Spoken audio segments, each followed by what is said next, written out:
Hey everyone, welcome back to the channel.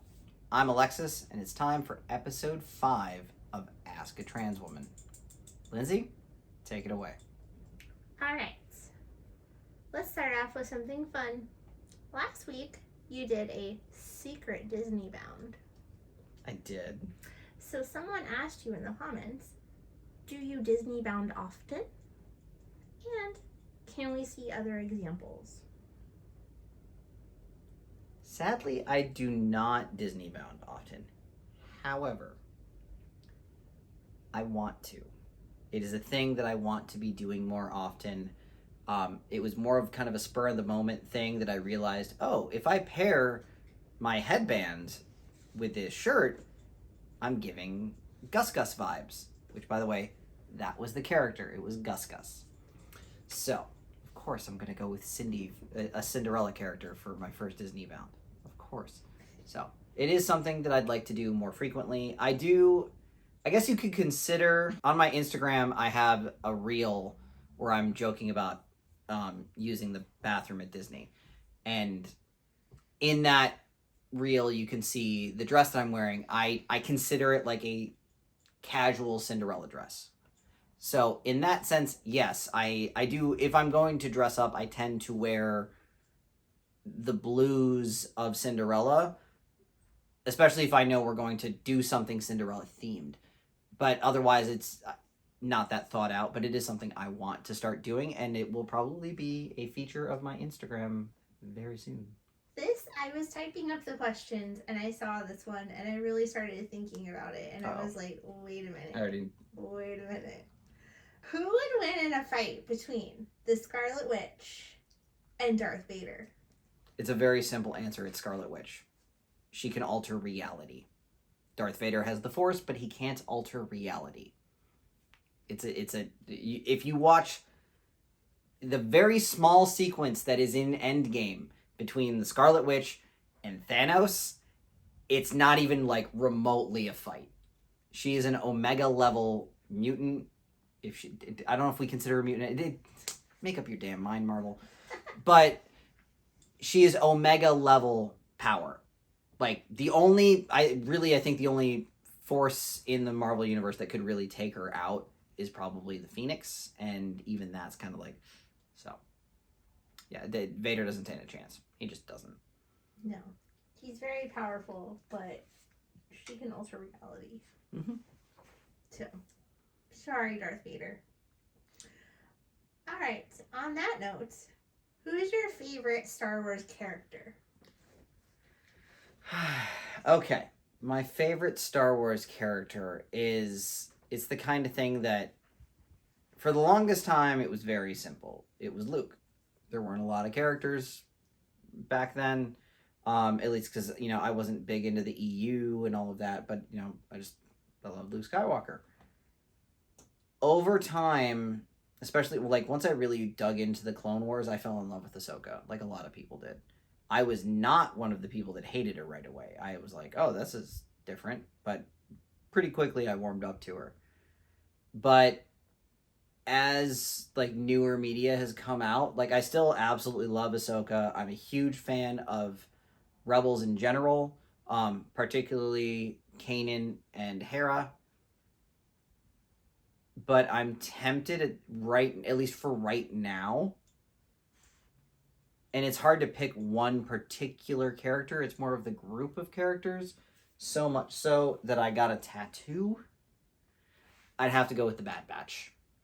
Because so much of what they're going through in their show and what they represent to me is really important. The idea, essentially, that the thing that the world sees as your deformity is actually your superpower. And that's what this tattoo in particular means, is taking the thing that most of the world sees as a negative about me, my transness. And for me, it's the thing that empowers me the most. And that's why I like the Bad Batch so much, because that's literally what they're about. They're called the Bad Batch, but they are the baddest group of motherfuckers in the entire Star Wars universe, at least at that point. So Nice answer.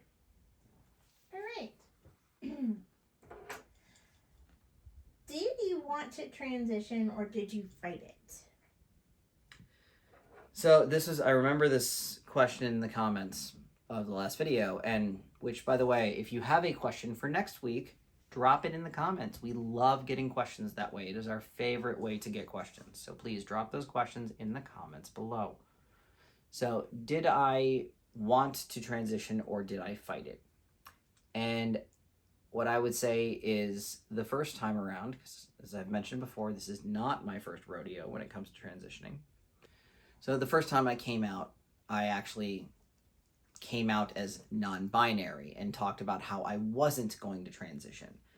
And in retrospect, a lot of that was more of a kind of a CYA thing, because I think I even said that I, reserved the right to change my mind, as it were. But it was really just, I knew at the time that my now ex-wife was not happy.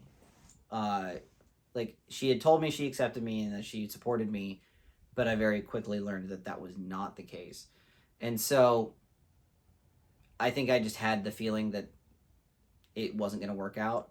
And complications with the divorce actually caused me to fight transitioning even more. Like, I had actually made the decision that I was going to transition. I was going to start HRT and all of that.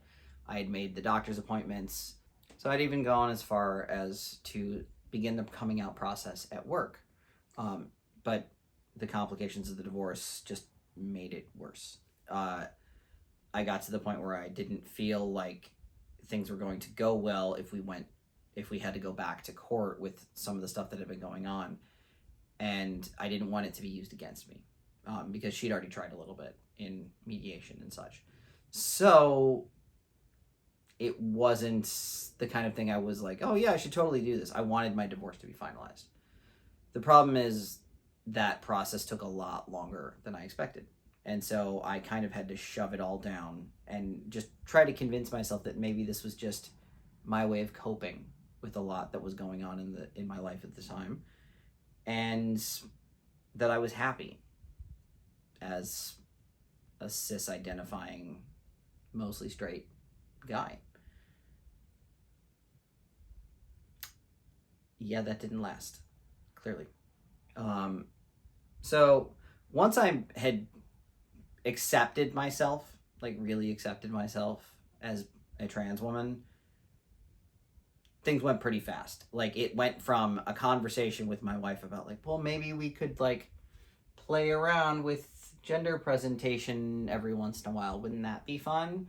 And she was okay with it, but she was hesitant and she was struggling with it. And it was like, the more that conversations continued, it was like from the start of the first conversation to like a week later, it was like, yeah, I guess so. I'm getting on hormones now. And so it everything changed very quickly. And once the decision was made to transition, the only thing that delayed it was the actual coming out. And a lot of that had to do with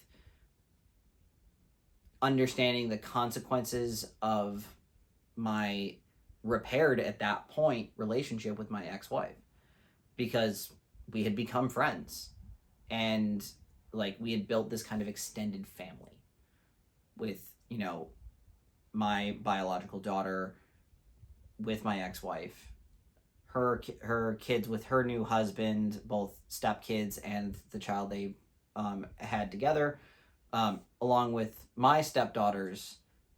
It had become this whole big family group. We were on sports teams together. It was a wonderful experience. And I knew there was a very real chance that making the decision to transition was going to destroy all of that. And it did. Very quickly.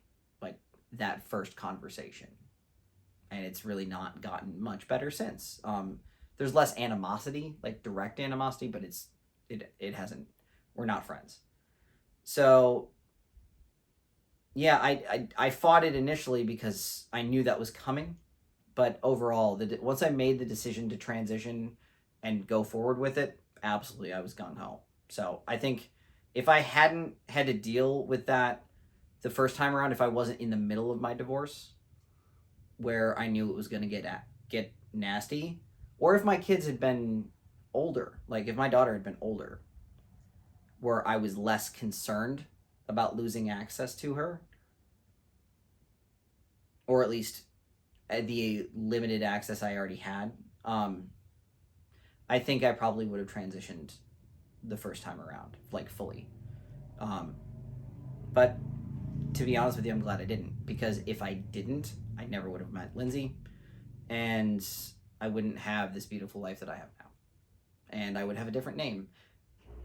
And, you know, who knows what that would have been. Kind of talked about that last week, and I don't want to get into it again. No, we don't have to revisit that. Okay, so this one kind of builds off of that last question. Mm-hmm. But think of it as if someone is considering transitioning. Yeah. What are your feelings about transitioning now that you're doing it? Is it what you thought it would be? So the question is essentially, what are my feelings about transitioning now? And is it what I thought it would be? And I can say my feelings are, it is the second best thing I've ever done. The first being having my child, my biological child specifically. Meeting Lindsay is a very close third. But I can't imagine life not in transition at this point. I think even Lindsay agrees I was not going to last much longer from a mental health standpoint, where I was with a lot of different things. I mean, I still struggle now, but for different reasons, like, that are completely unrelated.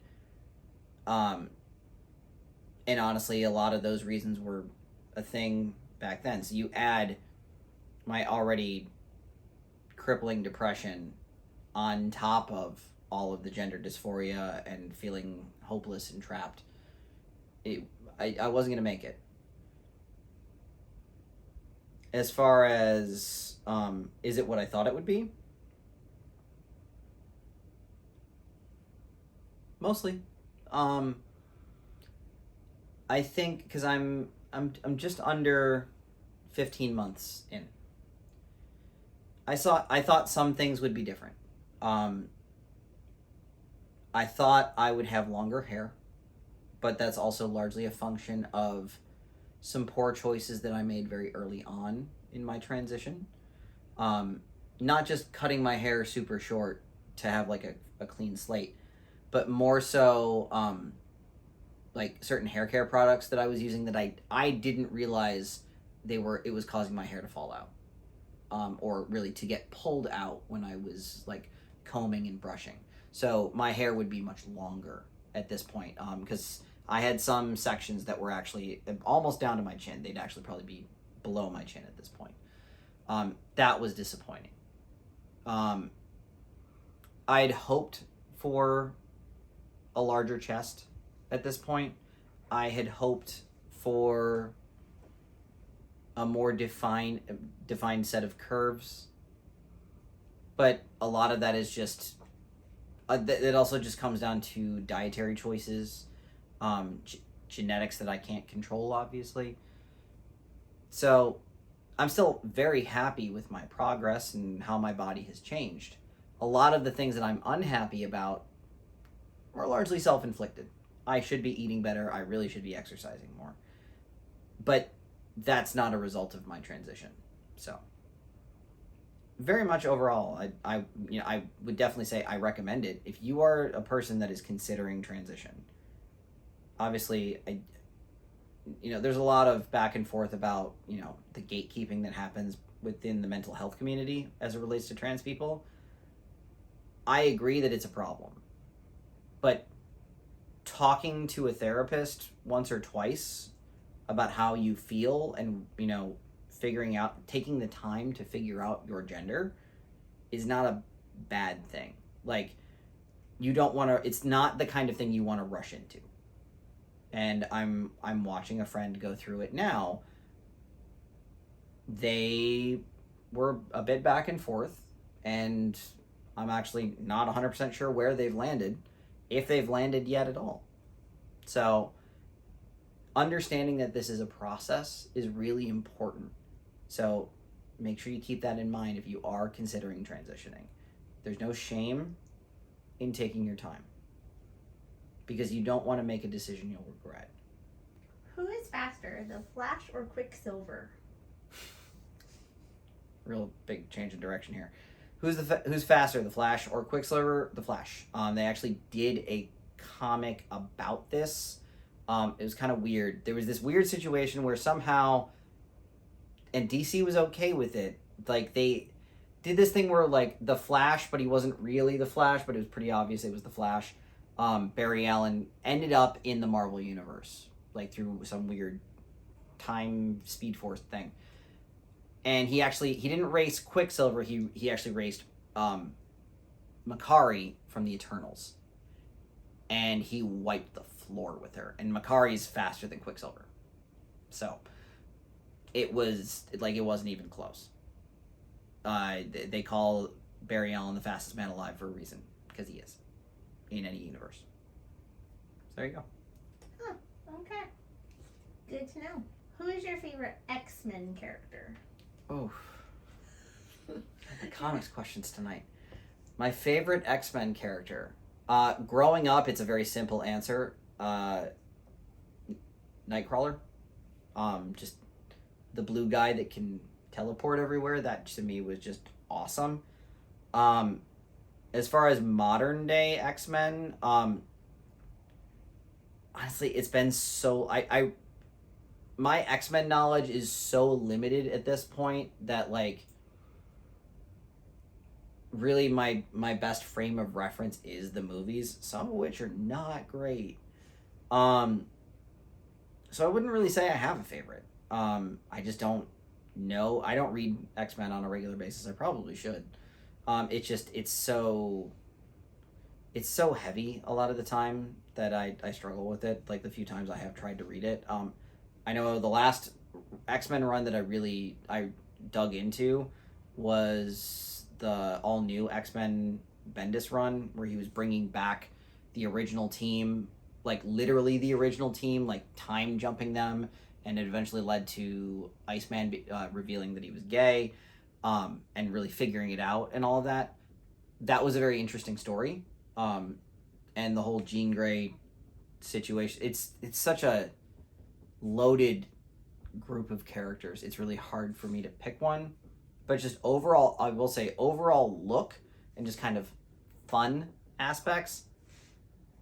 Dazzler's the shit. I love her whole vibe. She's fun, but I know nothing about her character, so.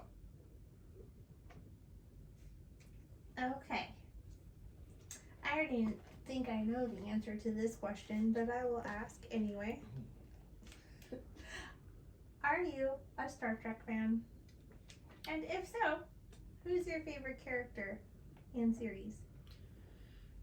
I would not consider myself a Star Trek fan, or like a Trekker, I think is the preferred term over Trekkie. Because I'm pretty sure y'all think Trekkie is like derogatory at this point. I'm not sure. Like I said, I don't know. And I know I'll probably get chastised for this in the comments. I really like the J.J. Abrams movies. It's like I had no real connection to Star Trek prior to that. But I watched those movies largely because I was like, oh, this is like a reboot. That's fun. And then it kind of wasn't, because it's still tied to the original stuff. I really liked Chris Pine's Captain Kirk. Zachary Quinto's Spock was fun, but also just very different. But Zoe Saldana is fantastic in all three movies as Uhura. That she was just incredible. Apparently they are very close to getting a fourth one started, which I think is really interesting, considering how much has happened with Star Trek since the third movie of the Abrams, like, what is it called, the Kelvin timeline. See, I know a little bit. So yeah, most of my experience has been with the movies, even like some of the older ones. Yeah, I don't really know much about the lore. I will say, Strange New Worlds you have my attention. You had my interest. But when you cast Jesse James Keitel for at least a guest role, you now have my attention. Yes, please. Having just watched Queer as Folk, yes, please. I need more of that in my life. So we have Paramount Plus. We will definitely be checking that out very, very soon. Any happy surprises or disappointments when it comes to transitioning? Happy surprises or disappointments when it comes to transitioning. Happy surprises is how quickly changes started. I think I first started feeling breast development between 2 and 3 months. I mean, it was minimal, but like I started to feel it, and it was like, oh, this is okay. That's probably the biggest surprise. I thought it was going to take longer. But on the flip side, I'm not developing as much as I had hoped that I would. So that is a bit of a disappointment. I kind of talked about that a little bit ago. And I know that's the case with a lot of trans women, and it's what leads people to jump onto progesterone or to push for higher dosage of estrogen and all of that. But overall, like, I'm happy with my, like, generally measured growth just on estrogen. And actually, for the last couple months, I've actually been on a lower dose than I was. So that's been interesting, to say the least, is weighing expectations versus reality and just what my body's capable of.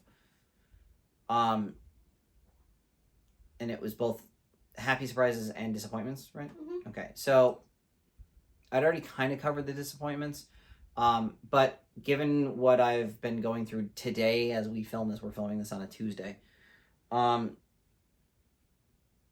disappointment is that this concept of a trans woman's period is real. And it sucks. Like, it's awful. I wasn't just nauseous this morning, I threw up a bunch. And I did not expect that. I've been dealing off and on with nausea somewhat related to my HRT, in the sense that Spiro actually screws with your sodium levels. It drops them pretty low. And since I was already on a low, I've talked about this before, I was on a low sodium diet. And so it makes me sick, and it means I have to adjust what I eat, particularly in the morning and at night, like right before bed, to counteract that. That is not fun. That is a big disappointment, having to deal with that, because it's affected my blood sugar management as well as my my overall weight control. I really wanted to lose weight, and I've basically not been able to, because I have to eat salty, carby snacks right before bed, which is like the worst time to do it. So, because otherwise I wake up feeling sick. So yeah, that's a pretty big disappointment. Yeah, we'll do a whole separate thing about periods for trans women, because this one's been the worst I've ever had. So yeah, we'll get into that in a separate video. Stop smiling. I'm just smiling. Yeah, she's enjoying the fact that I'm struggling with this. I enjoy that. I'm sorry. Like, not many people can say that their spouse actually knows what they're going through, and especially like newly knows what they're going through. Yeah, like I don't know. I get joy out of it. I'm sorry. Yeah.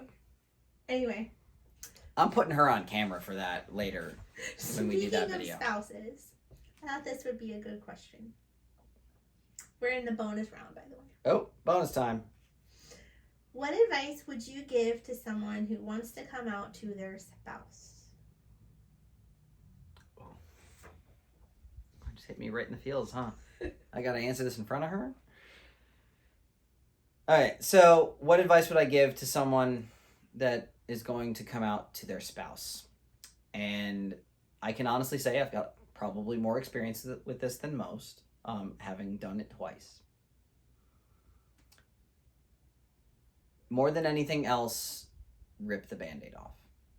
Do not sugarcoat it. Do not dance around. Do not leave room for interpretation. It will get you in trouble. It will cause, and when I say trouble, I literally do mean there may be legal consequences.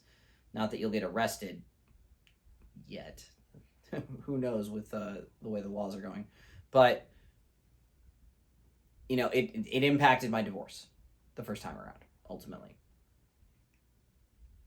So I will also, as an addendum to that, if you know for certain your spouse is not going to be supportive, like basically you're going to get divorced, do that first so that it cannot be weaponized against you. Just, it's not worth it. I'm not saying you can't salvage things and that your spouse won't surprise you. But they can surprise you the other way too, where you think they're going to be supportive and they're not. So, but that being said, don't dance around it with like hints and trying to figure out how they feel. You should have a pretty good idea. Just like gauging their reactions to like some of the news stories lately, and you'll catch a vibe whether you realize it or not. Sometimes you're kind of in denial and don't want to catch that vibe, but you do. And it's like, oh, but maybe it's kind of the old classic joke about bad boys. Like, maybe I can be the one that fixes him. Honey, no, you can't. I'm sorry. You just can't. But beyond that, 100% honesty from the jump. Because I think that is what made things worse for my ex-wife, is that I said I was non-binary, and I left too much. There were too many questions. Now, a big part of that was I didn't know where I was at the time. I didn't know what I really wanted, and I was dancing around it in part to try to save my failing marriage. Like, I didn't get divorced because I came out as trans. It just made it that much clearer that the divorce needed to happen, because we tried for a couple of months after and it failed horribly. But beyond that, the second time around with my wife, now with Lindsay, it went pretty well. I think she was shocked at first, but it also helped because I'd been through it once. When we met, I told her straight up about my past.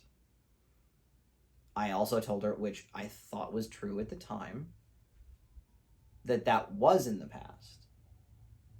But at least she had some frame of reference as far as like, this wasn't coming completely out of the blue. And so we had some difficult conversations. She probably doesn't want me to say this, but I'm certain she at least considered ending our marriage, even if maybe it was only for 5 seconds, but the thought had to have at least crossed her mind. But she was committed, and so am I, and so it was the honesty, and that's been the hallmark of our entire marriage and our entire relationship.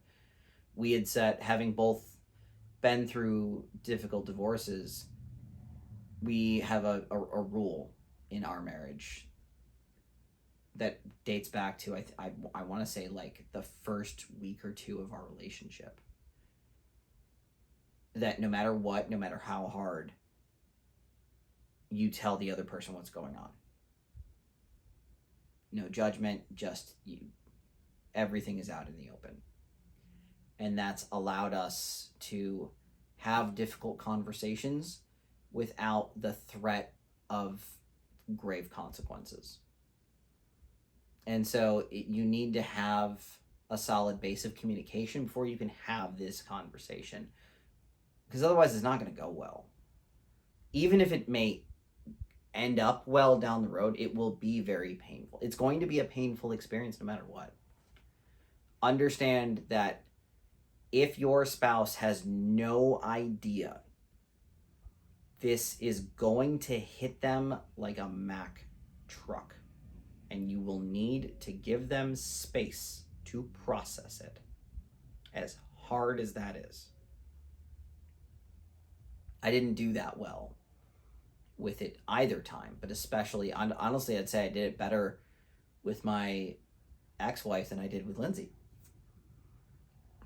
Largely because of the way my ex-wife handled it, but also, like, we have this open communication rule that I just talked about.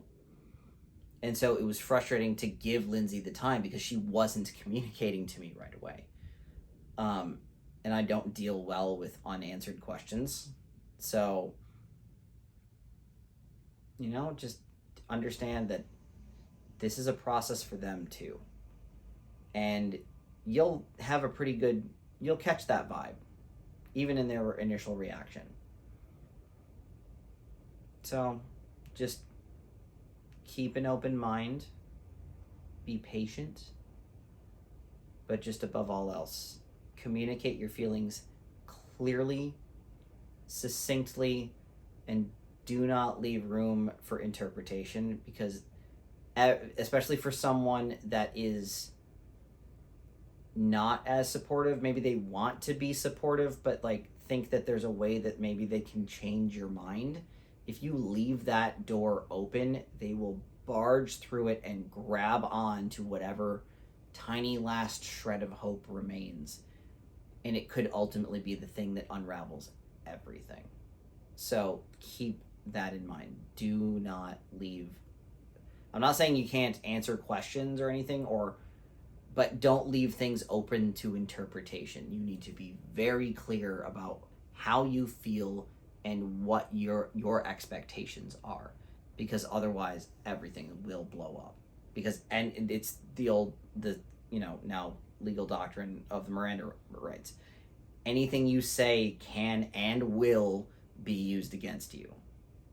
This might not be a court of law, but it may end up in one. So choose your words carefully. And that sounds like a down note, but the more prepared you are, both to deal with the questions and to deal with fallout, the better that experience will go for both of you. So that's it for this week. Again, if you have questions, we do still take them on Twitter in the posts that announce this, and then I follow up with like, oh yeah, in case you missed it, and all that fun stuff. So we do take questions on Twitter, but we do prefer them in the comments section below. So if you have a question that you'd like to see in next week's episode, please do drop it there, and we will answer it next week. So thank you so very much for watching. If you enjoyed this video, please give it a like. It helps our content spread. And if you want to see more of this type of content, please consider subscribing to this channel. It really helps us grow. It's the most important thing you can do to help us, besides dropping those questions in the comments. So thank you again, and of course, as always, have courage and be kind, especially to yourself.